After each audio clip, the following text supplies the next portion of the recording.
Previously on He Made Me Do It. And that was when he told me, he's like, I can't go home because of you, and you can't go home anymore because you have that black eye. The day before the robbery in Anthem, Matthew Jones's sister called Scottsdale police. She wasn't there. They didn't interact with her. I wish they had. Just because you committed a crime doesn't mean that you can't also be a victim of a crime. They've told me that a duress defense is not available.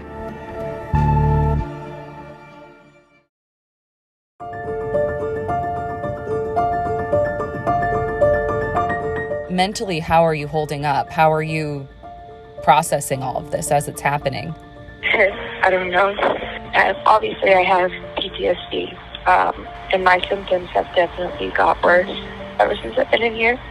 I don't sleep very well because I have nightmares, and,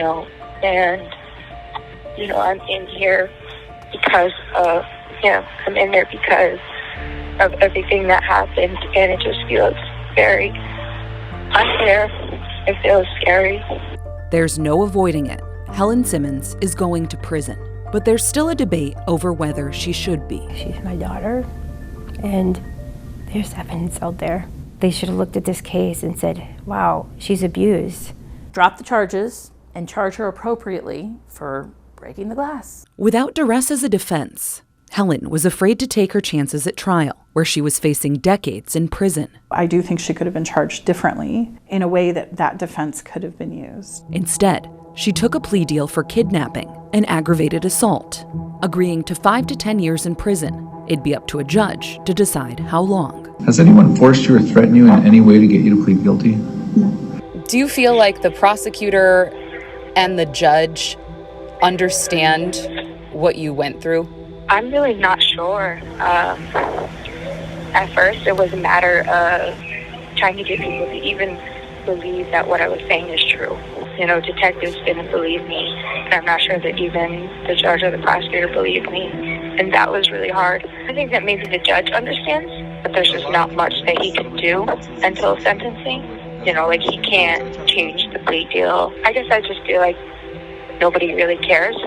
Helen's hired attorney called the plea deal extremely harsh and an injustice. She said she tried to negotiate a better deal, probation, or a term of less than 5 years in prison, but no luck. Helen felt like she didn't have a better option. Where along the line do you think things could have been different for you? I'm really not sure. I do wish that I could have connected with Dominique earlier. Dominique's program to help victims of trafficking at the Estrella jail didn't exist when Helen was first booked in 2022. But Helen had to go back to jail after signing the plea deal about a year later. This time, she could flag herself. And that's how we met Miss Simmons. After agreeing to go to prison. When do you think she should have been treated as a victim? The day that she was picked up in Huntington Beach, that she reported that she had been a victim of 2 crimes of physical assault and a sexual assault by a customer. That's where initially it should have happened. When she came back to Maricopa County, she should have been treated as a victim there as well. To your understanding, did that ever happen? No. The I-Team reviewed all available records for the cases in Arizona and California, where Helen is documented as a victim, and found that law enforcement and Helen were not on the same page. As for California, the Huntington Beach Police Department took Helen's allegations and passed them off to Costa Mesa and Westminster, where they thought the crimes occurred. Even though 3 agencies were involved in California, it was still tough to get answers. Costa Mesa Police said it was Huntington Beach who did the investigation, although it's not clear what the agency did or didn't do. You want to be a victim of the domestic violence with him? Yeah. Helen said she never heard from police in Huntington Beach after this interview, and that she had no idea Costa Mesa and Westminster were involved until the I-Team tracked down the cases and told her. Another shock for Helen.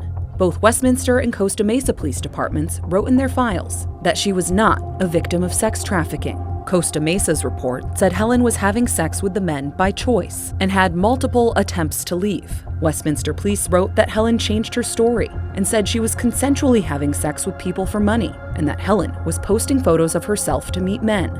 Westminster police wrote that this came from the Huntington Beach police report. But if you listen, that's not really what Helen said. Basically, he would post my picture, post pictures of me, dressed, naked, whatever, make a profile of me, and he would get these guys, like these guys would text me and stuff, and he would text them, talk to them. Is this something where you were agreeing to have sex with them for money if you got to keep the money? But now he's stealing the money from you when you get back to the car? Yeah. Like, is it like that, or is he forcing you to go in and get raped? Because there's a big difference. Yeah, so let me explain it. So I told him, I'm like, I don't want to be around you. I don't like you. I want to leave as soon as I can. And he's like, well, you cannot leave me until we both have enough money to be set by ourselves. And so he was like, you have to do these things in order to leave me, in order to have the money to leave me. And what do you mean by these things? Like, random people. How much money was he? Talk to them. Did he give you an amount that you each needed to get? $350 at the least. Like $350? Yeah, at the least. That doesn't go very far with inflation where it's at, you know? When we showed this to Dominique, that's coercion. She didn't talk about the force or the fraud, right, trickery, but that's what coercion looks like. If you do this, you sell sex for me, I will release you. Are you ever forced to go have sex with a guy from him, or is this all just to make the money to get out? Yeah, it's all just like money to get out. Okay. What do you make of how the officers are talking to her? I really hesitate to criticize other people's interview techniques. I think they were trying to make her comfortable. I think they were trying to be really casual about it. It's not really up to them to educate her on what is trafficking, what is not. But what I think they got from her is that he made the decision about how much needed to be made. He made the decision that's how the money was going to be made. And I think there's good evidence on a trafficking case from my understanding. Helen denies changing her story. I had bruises all over my body. They took pictures of it. And I had also told them that I had been sexually assaulted and choked unconscious that day. I hear that there's forensic tests that they could have done. In June 2024, the I-Team drove to California, trying to retrace Helen's path to learn anything beyond the limited police reports. The manager at the motel in Westminster did not want to speak with us, but an employee at the motel in Costa Mesa vaguely remembered Helen, Matthew, and the U-Haul. He said he didn't remember whether he talked to police about the case or if they turned over any camera footage. He told us that the camera system was replaced last year anyway, so any possible footage of Helen and Matthew was long gone. It's also not clear if any police agency in California ever got records from Helen and Matthew's phones. There should be things on both my phone and his phone. Records show those phones were taken into evidence by the Maricopa County Sheriff's Office and are still seemingly being held in Arizona.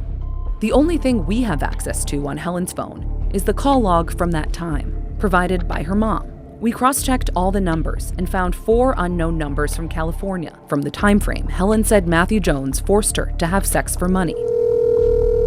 So I called them. Hi there, my name is Erica Stapleton. I'm actually a reporter at 12 News in Phoenix, Arizona. Someone at this number might have met her back in 2022. She would have been traveling with a man in a U-Haul, could have possibly met her at a motel or at their home. The first 2 guys I called denied knowing Helen. Have you ever been contacted about? Well, they hung up. When I called the second 2 numbers, no one answered, and no one called back. The mailbox is full and cannot accept any messages at this time. Goodbye. Dead end. As Helen's cases in California stand now, Westminster Police wrote that due to lack of information and evidence and the inability to interview Simmons, this crime is unfounded, and the case will be closed pending contact with Simmons. Helen was in jail when this case was filed and said no one at Westminster Police ever reached out to her. Our request to talk with officers in Westminster about this case all went unanswered. Same with the Huntington Beach Police Department. Helen said she never heard from the Costa Mesa Police Department either. Still, that agency turned the case over to the Orange County District Attorney's Office. The DA rejected it, saying there wasn't enough evidence and could be resubmitted if there was further investigation. I think that we missed our opportunities to support a person who'd been victimized because we were clouded, we as the big we were clouded by her participation in a crime. In Arizona, Helen was hoping MCSO would talk to Matthew Jones's sister to corroborate her allegations of abuse the day before the robbery. She first brought this up in July 2022 when she was arrested in California. He was like choking me and stuff, and his sister saw it, that he was like literally trying to kill me. That's what it seemed like. This way? When Helen was moved to jail in Arizona in August 2022, she called the same MCSO detective to ask about it. What happened over at house is being investigated. Okay. Okay. All right. Awesome. That's good.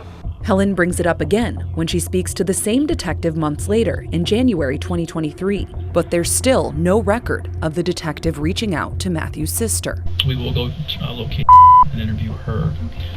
We'll go try to locate the mom and interview her as well. Since this interview, MCSO said they've reached out to Jones's sister multiple times, but she hasn't gotten back to them to set up a time to talk. Over text, the I-team did reach someone who said she was Jones's sister, but she didn't answer any of our questions.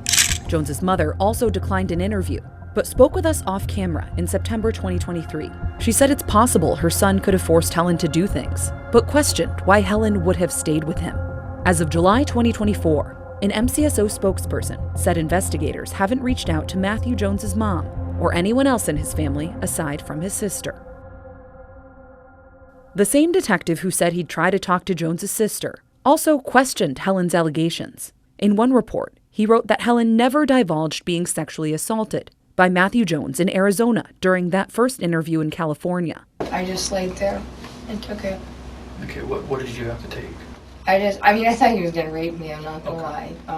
Is that what happened? No. But when Helen talked to him again in January 2023 while she was out on bond, she did tell him that she was sexually assaulted by Matthew Jones. And, we started to, have sex with me, all crying, sobbing. From Helen's perspective, They seemed like they were more interested in getting a confession about the criminal case.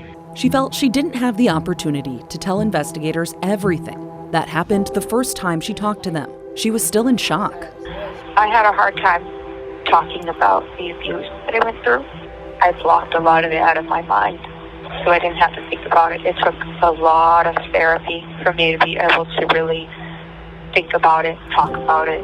But I told them everything that I could physically and mentally tell them at the time. This isn't something Helen just brought up to us. She had kind of disassociated from the experience and went through so much trauma from the sex trafficking that she had said that she felt like two different people and she was trying to merge. She even told the investigator it took time to process everything. It's been hard for me to, the only way I can, really talk about it is, go back into my mind and, replay everything, as if it was happening. Still, after this second interview, the detective wrote he wanted to follow up with Helen to discuss inconsistencies in previous interviews, but records indicate that follow-up never happened. Something else stands out. This same detective working Helen's domestic violence case was also an investigator on the robbery case where Helen is a suspect. In other words, the same detective investigating Helen's allegations was also investigating her. An MCSO spokesperson said this is not a conflict of interest and that each allegation is investigated independently. He said he was investigating it. He said he was doing stuff. And now nothing. In August 2023, the month after Helen signed her plea deal, a new detective met with Helen in jail and opened a new case. According to MCSO, this detective works sex trafficking cases, unlike the detective before, and tried to look at Helen's allegation that she was forced to have sex in exchange for drugs at a Scottsdale motel the night before the robbery. Later, in August 2023, more than a year after Helen said they'd been there, the new detective asked the motel about Helen and Matthew and wrote he was told no one by their names came up in the motel's records. When the I-team asked, the motel employee said he couldn't find their names, but also couldn't search records before 2023. So we can't confirm or deny if Helen or Matthew were there in 2022. As things stand now, both of Helen's cases with MCSO are still open. MCSO declined our interview request.